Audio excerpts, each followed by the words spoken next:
What's going on, you guys? It's your boy Alter Rum here. Thank you for tuning in to another sick and lit installment of Wrestleshade. And tonight we're going to be reviewing last week's Sunday episode of Pose. I'm just going to give a basic recap of the show. Sorry to you guys who have not seen the show yet. You definitely might want to hit the exit button and then watch the show first and catch my recap. Or if you would like to hear what I have to say about the show first and then go watch the show and make your own evaluation, that's fine too. So we're gonna kick this episode off called Access with my girl Angel Evangelista, bitch. Bringing it in a realness category. For this category, they had to bring it as a weather girl. I'm not even gonna lie. When she hit that pose and when she turned around really slow, bitch, and you saw those glasses and the fro mullet, and you saw that goddamn that fabric of that blazer, bitch, you knew that was late 80s, early 90s weather cunt, bitch. Can't take it, but she ate it and she killed it. She was the only girl that walked.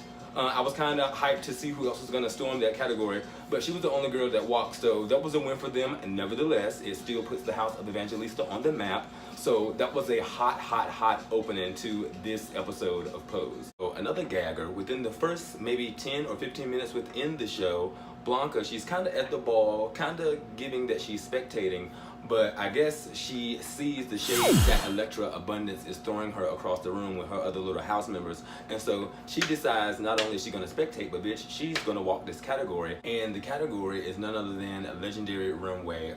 Blanca comes out, she snatches the trophy. She looks really good in her flamingo pink. The judges were doing a little bit of reading on the panel. The girls say that Mother Elektra looked like she was casket ready, literally.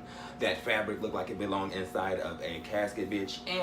I don't know. I mean, she looked like something from under the sea, but she definitely did look like she was dead at the same time. So I really don't know. But anyway, Blanca snatches the trophy. She looks really good. Both ladies actually looked really good. You bitch, you gotta give it to Mother Elektra, bitch.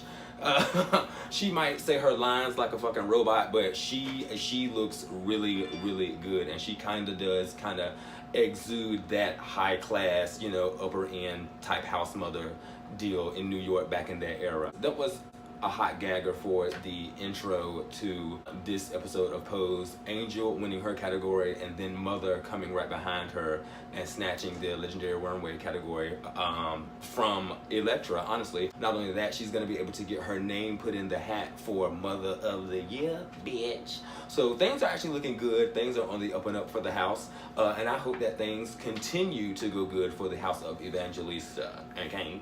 Moving right along to Damon, Mr. Damon. I am actually starting to really like this character. No shade, he's giving me, you know, avant-garde, motherfucking Juilliard, prancing elites out this bitch.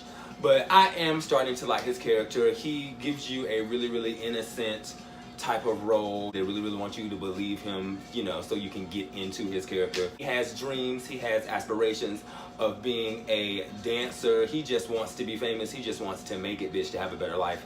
You definitely can't hate him for that.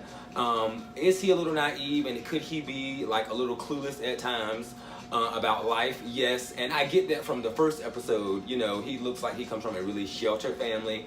Everybody going to church, bitch. Everybody eating the news. Everybody eating a TV dinner. Everybody going to bed at the same time. Lights out, bitch. He does come off a little blonde at times, but he's learning. He's in the lifestyle now, bitch. You in the gay lifestyle, bitch, in the underground ballroom scene, and you outfitted for yourself.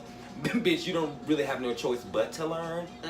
So, I mean, kudos to Damon. So, he runs into this new guy. Forgive me, I cannot remember this guy's name, bitch.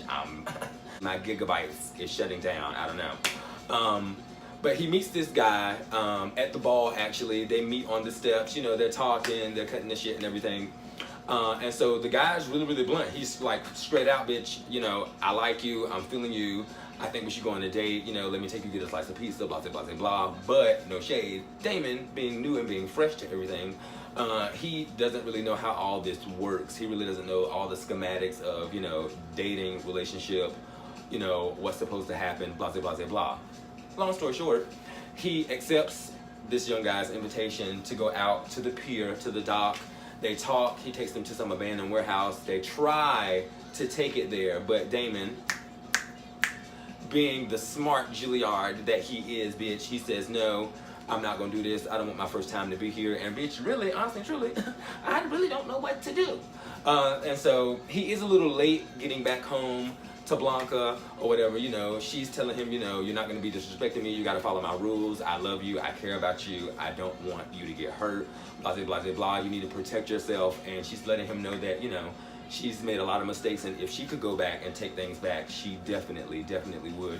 And I love the bond that they have here in this moment when they're like talking to each other, and she's really getting to that mother role, and he's really getting into that son role. He's listening to her, you know what I'm saying? They're hugging it out, and I almost was going to tear up my damn self right there, because it was just like, damn, you know, they don't have no outside family, but they have created a family for each other, and that is hot. You can definitely tell that Damon is feeling this other guy. Again, forgive me for forgetting his name, because you know, you can just see it in his mannerisms. You know, he's trying to make amends with this guy. He's trying to tell this guy he's sorry.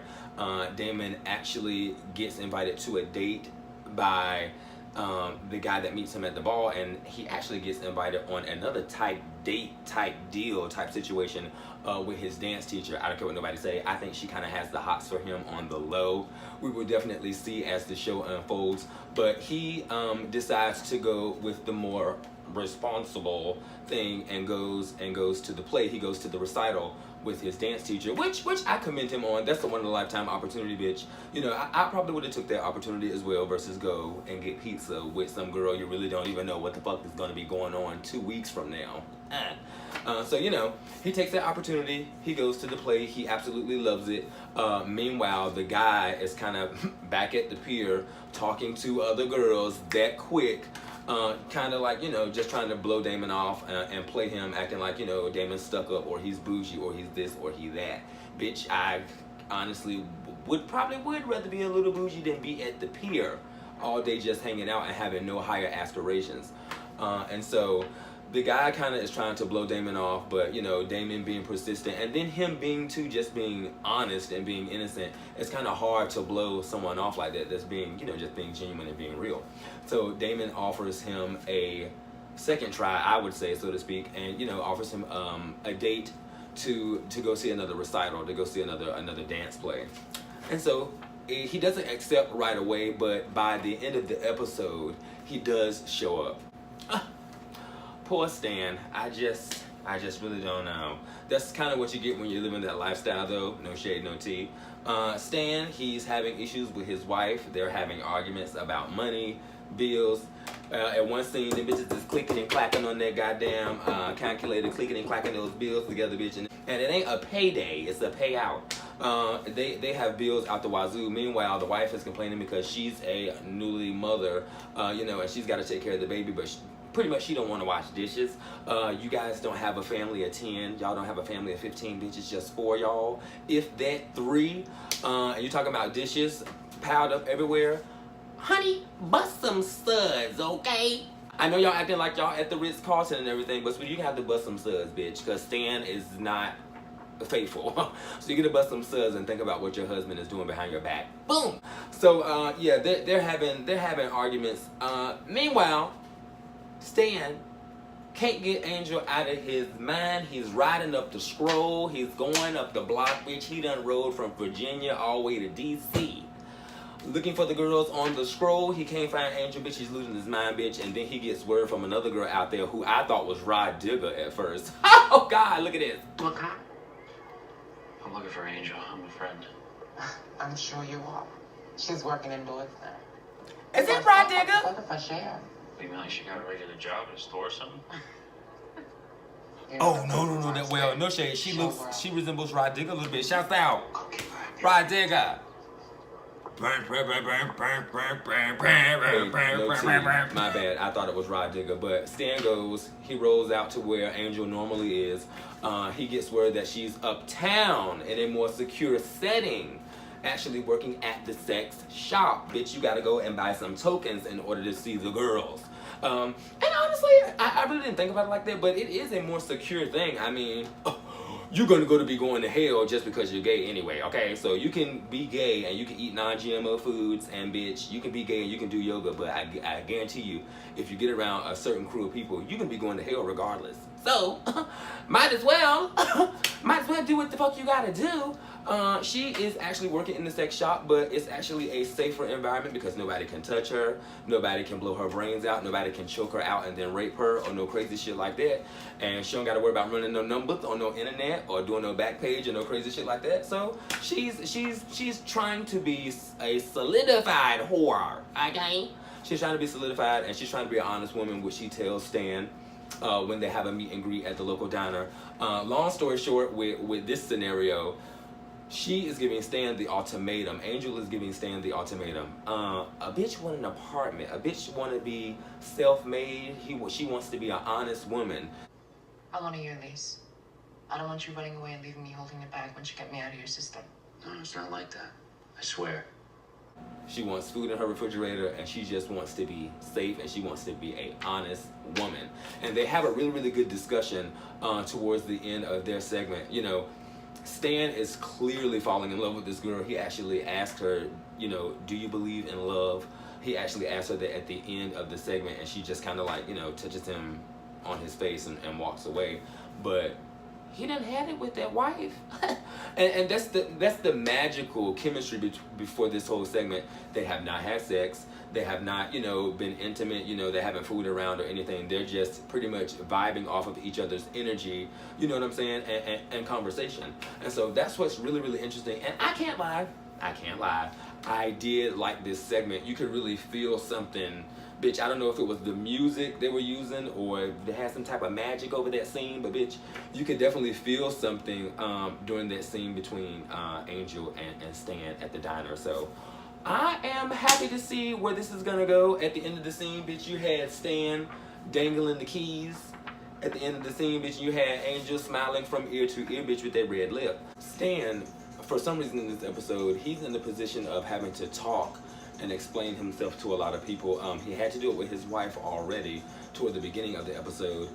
He's done it with Angel several times, and now he's in this predicament where he's talking to his boss and coming to his boss about, you know, needing more money to get his wife a dishwasher. But in all actuality, he needs more money, period, bitch. And some of that money is going to be going towards Angel, you know, and her well-being and making sure she is safe, because he really does care about her.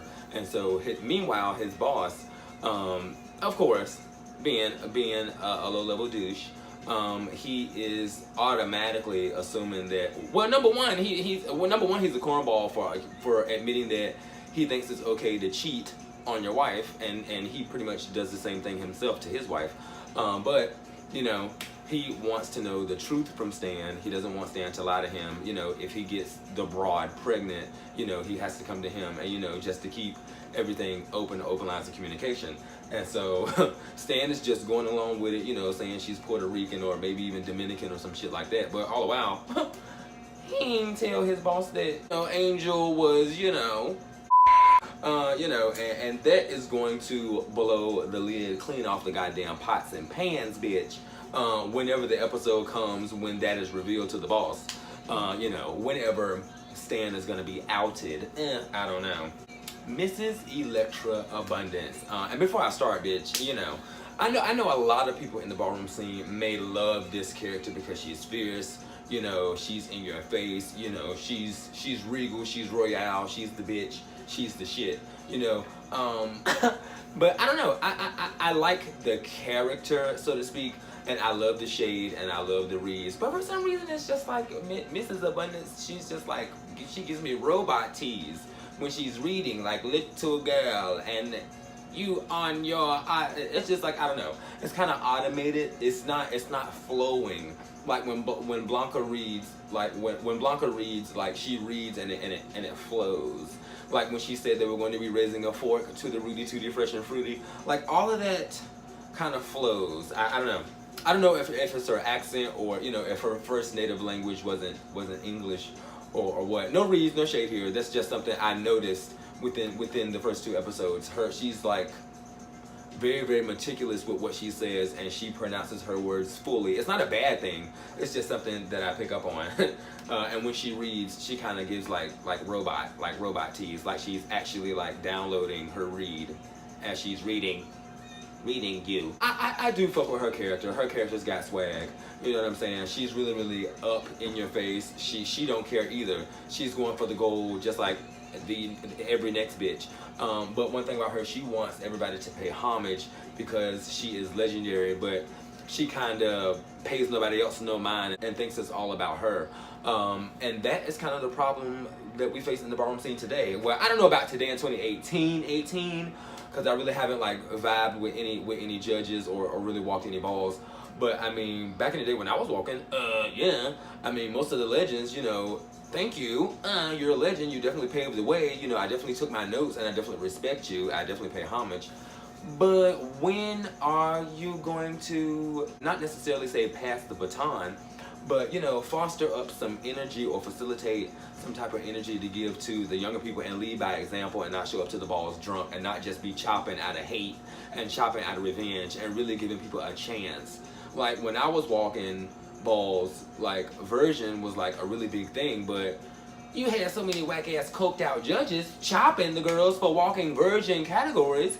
It was like, the bitch, ain't nobody really want to walk virgin no more. And virgin kind of did die out for Virginia at least. The girls was like, okay, well, why walk virgin if we just gonna get chopped anyway? We might as well go out here and walk with the big girls and take our fucking chances. And that's kind of how a lot of people got through. You know, back 2016, 2017, leading up to 2018. Yeah, Mrs. Abundant, she's not all that humble and her attitude is shot. Yeah. Papito, the other guy that's in the house, really don't know what he walks yet. Maybe schoolboy, he might be realness with a twist later on down the line. Maybe all-American bitch, I don't know. Maybe he just is gonna be the drug dealer for the house. Boom.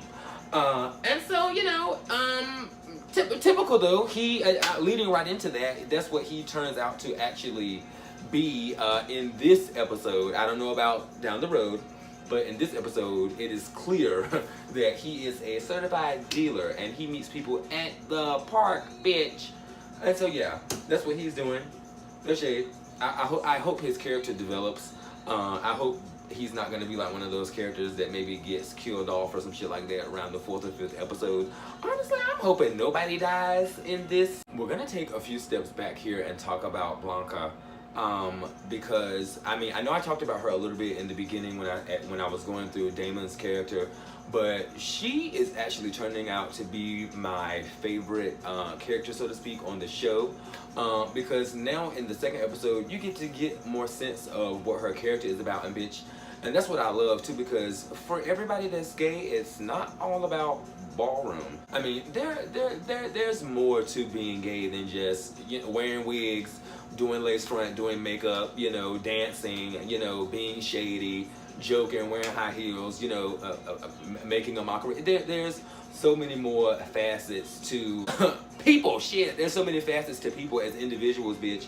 I hate how people always say they want somebody unique to come along, and then when somebody unique really comes along, well, that's not normal. Why this person's not being normal? What about just being basic and being well, bitch? What happened to individuality and what happened to true uniqueness, bitch? And what about, you know, not following the fucking crowd and being a leader and doing your own shit? Whatever happened to that? So I applaud Blanca's character for what she is doing right now. She's actually going to a local bar, which is a bar in the village. Everybody gay at the end of the damn day. If you mean to tell me, I mean, just because they guys and they old white guys scratching their balls, drinking beers and shit, and drinking Heinekens and having shots and shit, bitch, you mean to tell me they still, as guys, don't have a gay moment where they fag out or look at a girl in a wig or do something out of the ordinary? You mean to tell me they don't have those moments in their lives? I mean, bitch, I did not get the mentality for then and now. She's going back and forth to this bar, and she's trying to be seen as a person. She's trying to be seen as a woman, and trying to be seen as an individual. And the guys are just throwing jokes and throwing jabs, saying Happy Halloween. You know, Blanca's going to this bar, and she invites one of her ex-house members to try to recruit her into the new house. But bitch, things are just not working out. And so they actually get kicked out the bar. Blanca goes back maybe 3 times before they actually call the police on her. And by the end of the episode, she's just like standing outside of the bar like, bitch, I'm gonna get in, bitch. I'm gonna have a drink, bitch. And by the end of this episode, the pendulum had swung, and just like Blanca beat Electra Evangelista at the beginning of the episode, by the end of the episode, Mrs. Abundance came back and spanked that ass. Pray Tell actually looks over some of the audience members and spots out Electra in the background there, and she's in this sickening like all black and gold facet number with like these long black tassels and a clutch and a Sunday's Best hat, bitch, and she's just in the back, bitch. She's having a seizure and Tourette's and cerebral palsy all at one time, bitch. She's eating it in the back. And so, you know, Blanca, she actually gets thrown in jail for going back to the bar so many times. She actually gets thrown in jail. Electra actually goes to bond her and bail her out of jail. And this is like the arrogance and the shade that I'm talking about that Mrs. Abundance character, you know, oozes.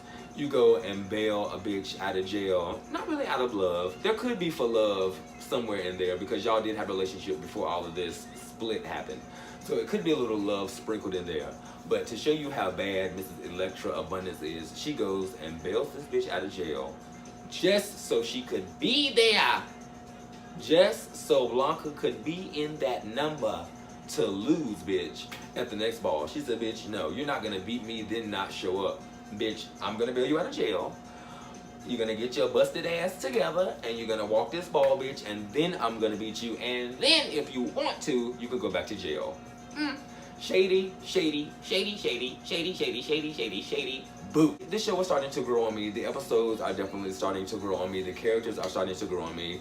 My favorite two thus far have to be Damon and Blanca, just because of the relationship they have, how Damon is actually evolving into his character, and also how Blanca is growing and developing into her character too. I think that's really, really high. Hashtag categories of the night, bitch. Shouts out to Pray Tell, bitch. I don't know if there was really somebody from back in the day, you know, named Pray Tell as a DJ, as an announcer, as a commentator, but bitch, I'm gonna tell y'all something. If we're gonna go forward with this whole pose thing, we're gonna go right on through the 80s, we're gonna go right on through the 90s, bitch, and we're gonna come right up on to the 2000s, bitch, because we're going to need Jack and Selvin in the fucking building. Jack, Selvin, Kelly, bitch, Tom Blumenthal if you must. Or go all the way back and get the girls from way, way, way back. I'm just saying, like, we if we want to keep this thing going, I think it would be absolutely amazing to keep this thing going through the eras, you know, and really tell a story here, because at the end of the day, bitch, we have a chronological story that bitch that is out of this world. If you want to really go back from back in the day, before Willie Ninja, do all of that underground black and white clips if you must, and move all the way up until now, bitch, we have a story, bitch. Categories of the night: weather girl, realness, bitch. We had the dynasty category, bitch, and we had high heels, 6-inch minimum, bitch. Shouts out, shouts out Virginia, we love you, bitch. Eva Revline, bitch, lay on me. Shouts out Virginia, bitch, we love you, bitch. New York in the building, NYC, bitch. I thought I saw Kelly from back in the day. I don't know if she's a garçon now, but I think she's a garçon now, bitch. Eva, if you're still a Revlon, shouts out, bitch. Newport News, Hampton, Norfolk, Virginia Beach, bitch. Chesapeake in the building. Shouts out, Prissy, Revlon, bitch. I'ma just shout y'all out, bitch. Brian, bitch. Mont, shouts out, bitch. Shouts out to the crew. Egypt, bitch. Love you. Boom, bitch. Ain't seen y'all in so long, bitch. Shouts out, bitch. My bitch Cotton, bitch. My bitch Antoine in DC, bitch. My bitch Akeem, Moesha. All my bitches from back in the day, bitch. Baby Doll, bitch. Kabaza, Javon, Seven, bitch. Derek, bitch. Night Asia, bitch. The one and only, bitch. Everybody from back in the day, bitch. Love y'all. I hope you guys are watching this show, bitch. It is absolutely amazing thus far. I hope the girls don't pull the wool over our eyes, bitch, and just kill all the characters off and introduce a whole new cast. I am so excited. This is what I was talking about. Actually seeing people that are actually in the ballroom scene in this film. Shouts out to Twiggy, bitch. Twiggy Garçon, I love you, bitch. You are definitely doing your thing. And bitch, if there were people, I thought I saw Rose again in this episode as well. If there were individuals who I did not see, did not call out, or forgot to mention, I am sorry, bitch. I love you, bitch. It's such a long list of people that I can shout out, but bitch, I'm not gonna talk y'all to death, bitch. I'm about to get out of here, bitch. Make sure you stay tuned for next week's episode of Pose on the FX channel, bitch, airing at 9 o'clock. This was a really, really great episode. Like I said, make sure you support the show. Make sure you support the channel. Thank you so much to everybody for all the feedback. The feedback has been absolutely amazing. So I appreciate everybody that's coming by, stopping by, giving the love, giving the shouts out, you know, telling me how good of a job I'm doing. Like, it's very, very shocking and surprising, but thank you guys. I really, really appreciate the love and the energy. So yeah, you keep it coming from me, bitch, and I'm gonna keep it coming for you. Thank you guys for tuning in. Don't forget to give this video a thumbs up. Definitely give this video a like. You can definitely click the bell icon and the notification button to be notified on when I'll be uploading videos. But bitch, I don't even know when I'll be uploading videos my damn self. Peace.